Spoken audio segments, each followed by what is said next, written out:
majina naitwa Apostle Justin December. Leo tena nimekuletea maono nilioonyeshwa kuhusu nchi ya Tanzania. Tanzania inaenda kung'ara tena. Kama ulifikiria kwamba Tanzania haiwezi kusimama, Tanzania inaenda kusimama. Na kuna maono ambayo niliweza kuyapata kuhusu nchi ya Tanzania. Mungu anasema anaenda kuitengeneza Tanzania kwa namna ya kipekee na ya ajabu mno. Namna ambayo itakuwa ni ya kushangaza sana. Namna ambayo kila mmoja atashangaa. Watu wengi wanajiuliza, je, itakuwaje sasa kwa Tanzania kusimama kwa yale ambayo ilipitia kwa siku chache zilizopita. Kwanza nichukue muda huu kuwapa pole familia ambazo zilipoteza wapendwa wao katika maandamano yaliyofanyika tarehe 29 mwezi wa 10 mwaka 2025. Yalikuwa si maandamano madogo, yalikuwa ni maandamano makubwa ambayo kiukweli kila mmoja alishangaa kuona kwa kile ambacho kiliweza kutokea, kwa sababu hakijawahi kutokea Tanzania, kwa sababu Tanzania ilikuwa inasifika ni kisiwa cha amani. Kutokana na yale ambayo yaliweza kutokea tarehe 29 mwezi wa 10 wa watu kupoteza wapendwa wao, nadhani mamlaka husika zimeshatoa tamko nini kifanyike na nini kifanyike ili kuendelea kurudisha tumaini kwa wale waliopoteza wapendwa wao. Leo niko hapa kukwambia yale maono ambayo nimeweza kuyaona kuhusu Tanzania. Tanzania amka, Tanzania amka, Tanzania amka. Ninapozungumzia Tanzania amka, simaanishi ili dude ambalo limeota miti. Nazungumza ya kwamba Tanzania amka, yani wewe Mtanzania uweze kuamka kutoka katika usingizi wa hofu na mashaka, kuzani ya kwamba Tanzania itabaki vile ilivyokuwepo. Kuna kitu ambacho Mungu anaenda kukifanya cha ajabu sana.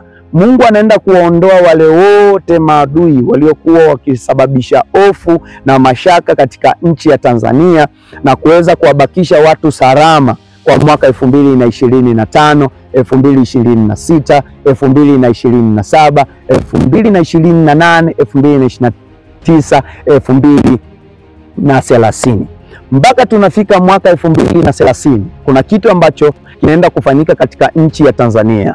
Ni mabadiliko makubwa sana ya utawala yanaenda kufanyika. Na mabadiliko haya yatakuwa yamelenga kwa ajili ya kuboresha demokrasia ya nchi ya Tanzania. Na Mungu hana haja ya kuwatumia wale walio nje, watawatumia wale walio ndani. Wale walio ndani ni wakina nani? Wale walio ndani ni wale wa Chama cha Mapinduzi, CCM. Ndio wale watu ambao wanaenda kutumiwa kwa ajili ya kuleta mabadiliko. Tunapozungumzia kwamba Tanzania mpya imekuja, hatuna maanisha kwamba mtawala aondoke katika nafasi ya kiti chake. Hapana. Ndani ya hicho kiti Mungu kuna kitu anaenda kukifanya. Anasema yako matumaini juu ya mti uliokatika, ya kwamba machipukizi yake yanaenda kuchipua tena. Nini maana yake? Maana yake ni hii, mpendo unayenisikiliza na kunitazama, ya kwamba yule mtu ambaye ulizani ya kwamba wewe astahili, Mungu huwa anamstahilisha. Mtu yule ambaye ulifikiri ya kwamba amefanya jambo fulani hatakiwi kusamehewa, Mungu anaenda kumsamehe, anaenda kumrehemu. Rehema ni kiwango cha juu sana cha upendo wa Mungu kinachoshuka juu ya mtu na yale makosa yake kufutiwa. Na ndio maana ukisoma katika ile Isaya anakuambia dhambi zenu zijapokuwa nyekundu zitakuwa kama theluji, yani zitakuwa nyeupe kabisa. Na zitapokuwa nyeupe kabisa, ndipo hapo sasa tunaona ya kwamba mtu huyu alikuwa muuaji na sasa anakuwa sio muuaji tena. Anakuwa ni mtu ambaye mpole, mkalimu na mtu ambaye anajali sana. Sasa utaniuliza itakuwaje? Ni nani na nani anaenda kubadilika? Yule anaenda kubadilika ni yule ambaye ulifikiri wewe atakufa katika dhambi zake au katika uovu wake. Huyo ndio mtu pekee ambaye anaenda kubadilika, na atabadilika na kuwa mtu mzuri mno, na kila mmoja ataweza kuona upendo wa Mungu jinsi ambavyo unafanya. Sasa kuna kitu kikubwa ambacho Mungu ameniambia niweze kwenda kuongea na wewe mtu ambaye umekuwa ukinifuatilia mahali hapa. Mungu ananiambia ya kwamba anza kuhifadhi, anza kutunza kile kidogo unachokipata kwa mwaka 2025 hadi 2026 mwanzoni. mambo yataanza kuwa magumu sana kutokana na kile ambacho kimefanyika tarehe 29 mwezi wa 10 mwaka 2025.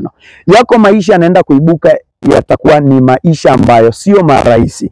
Kwa hiyo chochote unachokipata sasa hivi usikitumie, kitumie robo tu, lakini robo tatu make sure ya kwamba unakihifadhi, ili kipindi kile cha shida mwaka 2026 mwanzoni kutakuwa kuna maisha magumu sana, maisha ambayo yatakuwa ni ya kushangaza.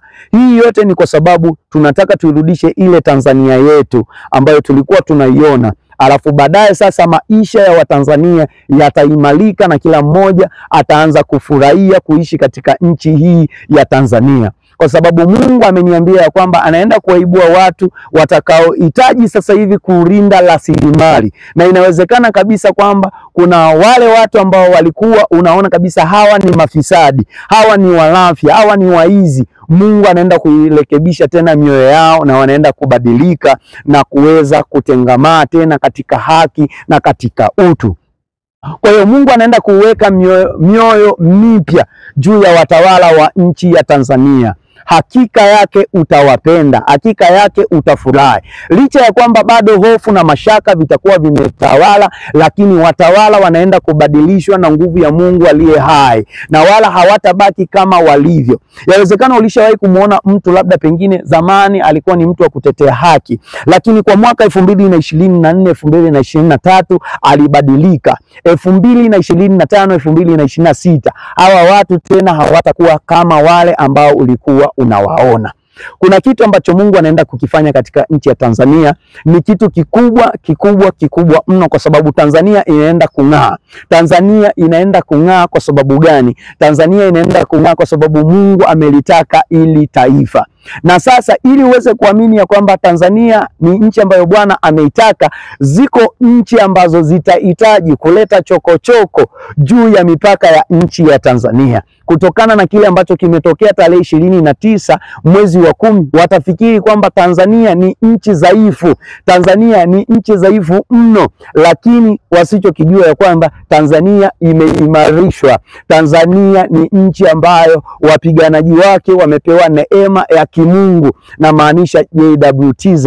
Hili jeshi la JWTZ limepewa neema mno ya ajabu, licha ya kwamba linaonekana ni chombo dhaifu mno. Kwa hiyo nchi jirani zitahitaji kuichokoza nchi ya Tanzania. Nawaambia msijaribu. Wewe ikiwa unakaa Uganda, ikiwa unakaa Rwanda, usijaribu, nisikilize. Yaambieni majeshi yenu yasijaribu kuichokoza nchi ya Tanzania, kwa sababu Mungu ameweka neema ya kipekee sana katika nchi ya Tanzania, na Tanzania ina jeshi imara mno ambalo halijawahi kutokea Afrika. Siwezi nikasema duniani, kwa sababu kuna majeshi makubwa kama NATO. Hayo ni majeshi ambayo hawatumii akili za binadamu. Wenzetu wameenda katika teknolojia ya juu sana kwa ajili ya kupigana. Lakini sasa katika nchi ya Afrika hakuna jeshi ambalo ni imara kama jeshi la nchi ya Tanzania. Kwa hiyo ndugu zangu Rwanda na Uganda, msijaribu kuichokoza Tanzania kutokana na kile mlichoshuhudia tarehe 29 mwezi wa 10 kikitokea katika nchi ya Tanzania, mkizani ya kwamba jeshi hili ni dhaifu. Mungu ameniambia ya kwamba ameweka neema ya ajabu sana, na kuinama kwa kobe ndiyo kutunga kwake sheria. Shalom shalom, Mungu wa mbinguni akubariki sana. Nitaendelea kuzungumza kuhusu unabii huu wa jeshi la Tanzania ambacho Mungu ameniambia nitaenda kusema na wewe. Shalom shalom, Mungu wa mbinguni akubariki sana.